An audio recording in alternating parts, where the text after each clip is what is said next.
Good morning, everyone, and I appreciate you joining our webinar today. I am Jennifer Mitchell with the St. Johns River Water Management District, and I'm going to be talking to you about how we engage with cross generations and protect our water resources. So today is a fabulous overview and educational opportunity for you and to learn about ways that the district is working to spread the message about ways we can protect our water resources, as well as this is an educational presentation. So just a few housekeeping tips. This webinar, just like all of our webinars, is being recorded. You will all be on mute throughout the presentation, but the reason and the benefit that it is recorded is these recordings are available on our YouTube.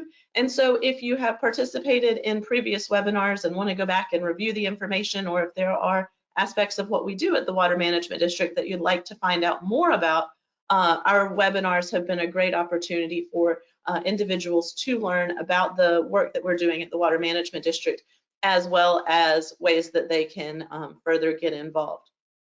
So there will be an interactive component of today's webinar, and so I will have several polls throughout the presentation. I am going to launch that first poll right now. That is one of how familiar are you with the Water Management District, and you can select all of these that apply. I do encourage you to participate in these polls, as it does give me a little bit of a better understanding about your knowledge of the concepts that I'm talking about, and it makes it a little bit more fun. So great, I see that there are a number of folks that are responding right now, so that's wonderful. And let's see what everybody said. So we can see that a whole lot of you, not surprising that a lot of you that are participating in our webinar do work with us regularly, but I do hope that those of you who are less familiar with us and maybe have just seen our name on your tax bill get a better understanding of what we do here at the Water Management District. I am going to talk a little bit about district lands, as well as the water news and our social media. So those are some great ways to get involved and to understand. For those of you who are a little bit less familiar with the Water Management District, we are one of the 5 water management districts in the state of Florida. We cover the entire watershed of the St. Johns River. Some of you might be really familiar with the term watershed, but we are going to talk a little bit about that. If you are not sure which water management district you fall within, your home address, you are able to search which water management district you are within, and that's on each one of the water management district's website. If you just search for that, which district am I in? And it's a super simple way to find out what area you are in. So it is our ultimate mission to make sure that we have enough water for us, all of the people of the district, but also our natural system. So if you've been in Florida for pretty much any period of time, you've been exploring our ecosystems, you know that we have a lot of rivers, lakes, wetlands, the greatest concentration of freshwater springs anywhere in the world. And it is important that we are balancing our need for water as well as our natural systems. And so again, when I mentioned that we cover the entire watershed of the St. Johns River, we're going to talk about what a watershed is in just a second. And then we also incorporate the watersheds of the St. Mary's River, which is the border between us and the state of Georgia, the northern coastal basins, as well as the northern portion of the Indian River Lagoon. So those of you who are saying, well, what is a watershed and how can I understand that concept? A watershed is the area of land that's going to drain to a specific point. And so here in Florida, we do not have a great abundance of mountains or huge elevational differences, but we still do have elevational differences, and as such, our water still is going to flow downhill like gravity likes to make it do. But as this graphic shows really nicely, you can see those drainage divides are going to be along the ridges or along the highest elevation in between our our water bodies. And this graphic also shows really nicely how different land uses might contribute specific pollutants, or might be able to address their pollutants in specific ways, where we might see one type of pollution that might be expected from suburban neighborhoods versus agriculture versus more dense urban areas. So I just wanted to put this up there as an introduction of thinking about how a watershed works, how even in Florida with our flat topography, we still have watersheds, so that you could understand how the water management districts are divided and how ours specifically was divided based on the watersheds of the St. Johns River. With that, I did also want to show you how watersheds work in another way. And so one of the things that I'm going to mention throughout my presentation, or at least towards the beginning, is our Blue School Grant Program. So this is a virtual sandbox that was built with funds from our Blue Schools Grant Project. This school did a fabulous job. Every part of it was the construction class built the structure that you can see, and then there's a projector projecting the elevation and those contour lines. And then as the student holds their hand over or under the projector, it actually simulates rainfall, and you can see that water collecting. And this helps students to understand topography, how water is going to flow based on topography, and how potentially things like changes in the bottom elevation of a stormwater pond within a community can influence the way that the water is going to flow. So those little yellow dots up on the hill represent houses in a neighborhood, and so we could think about this as that student is scooping the sand and it deposits in that lake. Maybe this is something that happens over time. We can see that the water, because that lake elevation, the lake bottom elevation has filled in, that the water is going to move out of that lake.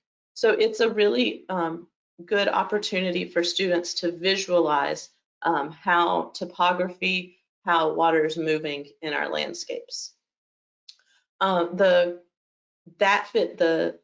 ultimate mission, again, of the water management districts is to make sure that we have enough water for us and our natural systems. And we accomplish that through our 4 core missions. So those are water supply, flood protection, water quality, and natural systems. And one of the core missions or one of the aspects of what we do, our district properties, is allowing us to accomplish all 4 of these missions all at the same time. And so when I mention the natural systems, it is a really fabulous way for the district to purchase properties, to in some cases restore them, in some cases to maintain their natural conditions. And a lot of our properties, as we will see, do lie either near a lake or on the St. Johns River. So they are going to be a predominant amount of them will be in wetlands. And so wetlands are the kidneys to our ecosystems. These district properties are typically open to the public. Some of them, if we're conducting prescribed burns or doing large renovation projects or those type of things, they are not open to the public. Our website is going to be the best place to find out which property is open and available to you. And one of the reasons that I mention our district properties, which we have over 700,000 acres that we either directly manage or co-manage with other agencies, is because these are a great way of interacting and getting out and seeing our natural ecosystems in action, either in their restored settings or just getting out and enjoying things. As many of us know, we can't work to protect and preserve those things that we don't understand and we don't know. So our district properties have been a great opportunity for students to go out on field trips, and so that has been one of the ways that we've also helped support students in their learning, is through the opportunity to go out to our district properties. And I am going to highlight a couple of those district properties because there are educational opportunities that go on a continuous basis or that have been frequented by our Blue School program. But I do have another poll for you all. So I am curious, for those of you who did mention previously that you do recreate on district lands, I'm curious, how often are you going out to our district properties? Awesome. So those of you who have said never, I'm sure will now be going out to district properties and looking for great opportunities to hike and enjoy wildlife, maybe do some photography or whatnot.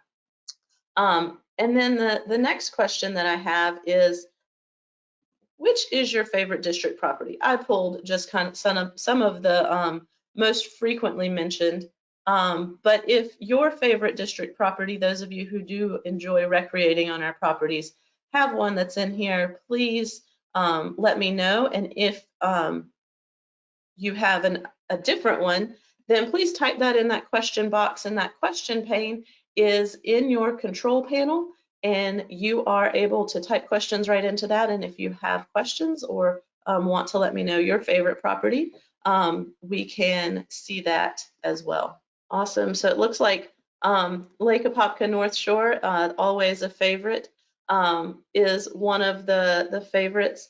And that is so great to see. That is actually the next property that I was going to mention. So our Lake Apopka restoration projects have been one of the greatest success stories of restoration in our area. And in terms of water quality, we've really been working to restore the wetlands on the North Shore. And the main purpose is to reduce the phosphorus loads going into the lake, the water quality, improve that amount of or decrease the amount of phosphorus that's within the lake. And so this little graphic shows really nicely how by reducing that phosphorus, it's going to increase or decrease the amount of algae that are on the top that prevent sunlight from being able to make it all the way down to the submerged aquatic vegetation, which is going to provide a lot of that habitat for the sport fish populations. We have done this water quality improvement through our rough fish harvest. We have the marsh flowway, which acts as a treatment wetland. So it's allowing those sediments to fall out of suspension. And so you can see in this picture that water that's coming out of the flowway is much clearer than the water that is within that lake, the incoming water.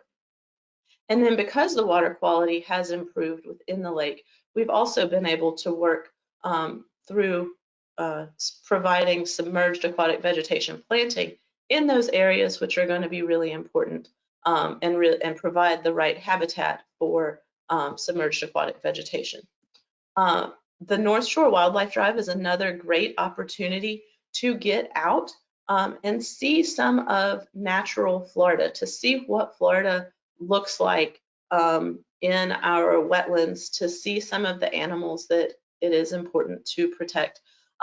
This North Shore Lake Apopka Wildlife Drive is open on Fridays, Saturdays, and Sundays and federal holidays. And it is an 11-mile drive that takes between 1 to 3 hours, depending on how many folks are out there and how much you're wanting to stop and look at things. And there is an audio tour that you can do as you're driving along to understand the restoration work that has been done out there. It does get voted quite frequently as the #1 birding location within the state of Florida. And so it really gives you an understanding of the opportunities that restoring our natural wetlands provide, and how those wetlands are going to act as a recreation destination, as well as providing that habitat, water quality improvement, all of those benefits for us. Another property that I wanted to mention is one of my favorites, mostly because it's in my backyard, or not my actual backyard, but it's really close to me. And so it provides an opportunity to get out and recreate. And so that's probably why it's one of my favorites. It's also one that has really been utilized by schools So we have a couple of schools in our area that have taken field trips over to it because there's a nice little hike down to the creek there that you can see those students collecting water quality sampling. So students at one of the local high schools have gone out again with their environmental science class. They've done it multiple years, so they're able to see those changes in water quality. Maybe notice that we work in restoring those properties to use prescribed fire. Also, getting adult audiences out at this property has been a really great way for them, for adults, as well as high school students and middle school students, to understand the importance of protecting the headwaters to these two creeks. So this is the Julington Creek and the Durbin Creek. And so you can see in that top picture how this property does sit within a whole lot of development. And so by keeping this area protected, we are helping with those water quality core mission of the district. And it also provides for opportunity for that water to recharge into to move slowly into our creeks. And it's going to allow for flood protection because those wetlands, as the water levels fluctuate, those wetlands can hold on to that water a little bit more. So I had mentioned that we worked with schools on this property. We've had adult groups come out, talk to them about why we're protecting and preserving this property in terms of water quality and those type of things. But then it also offers a really great opportunity to interface with the homeowners or the folks that live right around our district properties, because understanding what we're doing in terms of prescribed fire, how important that is to protecting those structures nearby, as you can see in that bottom picture, really does provide the residents as well with an understanding of the benefits that they get in living next to these protected areas. But that urban-rural interface, it can be a really interesting place to work as well, because there can be some challenges in making sure that everybody understands why we're utilizing prescribed burning. So I had mentioned the Blue School Grant Program a couple times, and I do want to mention that further so that you all are able to provide information maybe to any teacher friends that you have. But the Blue School Grant Program has been a way that we are getting that next generation of students, middle and high school students, learning about our water resources, getting hands-on opportunity, whether that is through constructing models of what a watershed is, demonstrating models of how water moves through our landscapes, how pollution and cleaning up that potential pollution can impact our water quality, as well as just the real world experiences of monitoring rainfall and being able to graph that. These are just a few of the opportunities that the Blue School Grant Program has provided our students in the past. We are moving into our 6th year of this project, and we've had fantastic results so far. Last year, of course, was a little bit tricky with students not being able not all of them being able to go out on field trips, but we were able to do some virtual field trips, and they were even able to take field trips within their own campus at some of the schools. Next year, we are really looking forward to the abundance of applications that I'm sure we are going to get. And so just so that you know, if you are interested in providing information to teachers that you may know, it's up to $2,000 per project. The application deadline is going to be September 10th, and it's for 6th through 12th grade schools, and either public or charter schools, and the schools do need to be within our district boundaries. Some of the opportunities that have arisen for schools to take the projects that they've done and then go and share that within the community has provided fantastic opportunities for these students. These are just a couple of examples. That bottom picture is a high school over in Ocala, Vanguard High School. They have presented the research that they have done in Silver Springs to community members, and it really helps students to understand and really get engaged with that opportunity. Here are just some other images of students collecting sampling and getting that hands-on opportunity. And then also there's that analysis component. It allows the students to to be scientists and to try and explain why they're seeing what they're seeing. Again, we can't think about protecting and preserving what we don't understand, what we don't know. If we don't get out and get to see the water resources that are around us and understand them, then we may not have the same motivation to protect them. We've also funded projects that look at opportunities to conserve water within the school, whether that be through a rain garden, through micro irrigation of a raised bed, those type of things, as well as just the opportunity to discuss the importance of water conservation. We also have a great free online program. It's got standards that correspond to 2nd through 6th grade. And if you're interested in this, that little QR code at the bottom will take you right to it. But it's the Great Water Odyssey, and it has videos, and it has an interactive component and graded quizzes.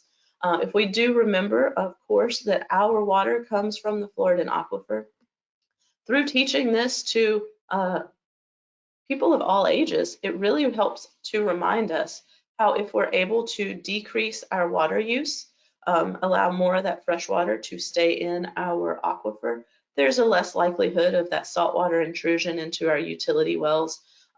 It is an opportunity to remind folks that our waters are going to be connected, whether that's through the rainfall that's going to go into our aquifer and those recharge areas, up through our springs, which then our springs flow out into our lakes and our rivers, and then the connection, of course, between our lakes, rivers, wetlands, and what we do on the landscape, and so how we can influence that with our runoff. So as a district, we are responsible for water supply planning. These are the ways that it's broken down. So the North Florida Regional Water Supply Partnership is currently looking at the next 20-year water supply plan, and the Central Springs East Coast region is very close to releasing that the current 20-year water supply plan, and the Central Florida Water Initiative has recently been released. Our newest data, so the water use data from our district for 2020 came out this current week, and we are doing fairly well in terms of maintaining a constant level of water use. We have about an 86 gallons per person per day usage in that domestic, so at home, so that's really good to see that has not increased. One of the things that we do want to continue reminding individuals is that if you have an irrigation system, about half of that water that does get used is used outdoors. And if your irrigation system isn't running efficiently, we can waste about half of that as well. So one of the things that our education program does is through guest speaking, whether that is to other professionals in the water resources fields, whether it's through public tabling at events that are focused on opportunities for individuals to get into learn more about how they can conserve water, or if that's through civic organizations or conservation groups. In those meetings, I got a lot of questions about, well, I live in an HOA and they're the ones that are making me do X, Y, or Z. And that made me decide that we should have an opportunity to reach out to those communities, to the folks that are working and contracting with the common areas in our HOAs. So we now have 3 courses where community association managers and board members as well are welcome to participate. Anyone that wants to is welcome to participate in the courses. But these 3 courses are on stormwater irrigation efficiency and conservation easements, and the community association managers are able to earn continuing education credits for those courses. So that's why they're kind of tailored for those courses. So if your community has common areas or you have constant questions about it, feel free to check out our resources that can be found here. We have 3 courses upcoming in August and 1 in September. So please feel free to sign up for those. Now that we've talked and understand a little bit more about how all of our waters are interconnected here in Florida, how our changing landscapes and the way that we might landscape, the way that water moves, the way that our stormwaters are connected either through direct connection into our water bodies or through that surface movement of water through the subsurface of the ground. We can remember that we're always quite close to our water bodies. So this is an example of my house and how as the water might flow, it would be only about 2 miles to get to the St. Johns River.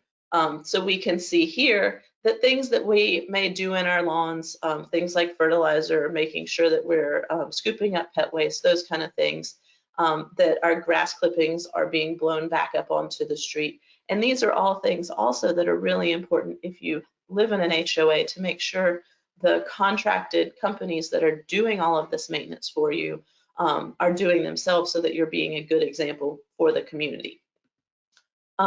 With that, I do have one more question for you all, and that is, what action are you going to take now that you know more about how our resources are available, what we do have, and also how our water resources are all connected? What action are you going to take? And you can select more than one. And if you do select that you want to find out anything about scheduling presentations or with your HOA, I'll follow up with an email so that you are able to get that information. I'll also make sure that I follow up with an email to all of you, providing you with information about how to find where district lands are, so that you can access those. And I am looking to see if there are any questions in the question box. So I really do appreciate you all participating today. And I see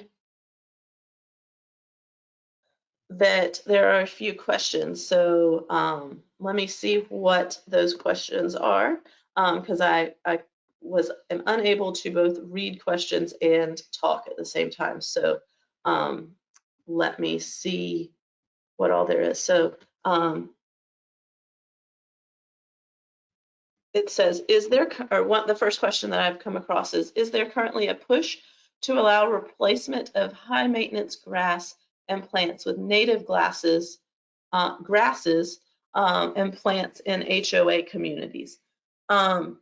I will say that there is a lot of, yes is the answer to that. There is a lot of momentum trying to help HOAs with understanding how their common areas might be able to be used more efficiently in terms of water, as well as that native plant providing the habitat and those kind of things as well. So Megan, one of the best places to go in information for that would be either our irrigation course, as well as the Florida Friendly website. They have a lot of really wonderful information on that. The next question that I see says, does the 86 gallons per day average include outdoor usage?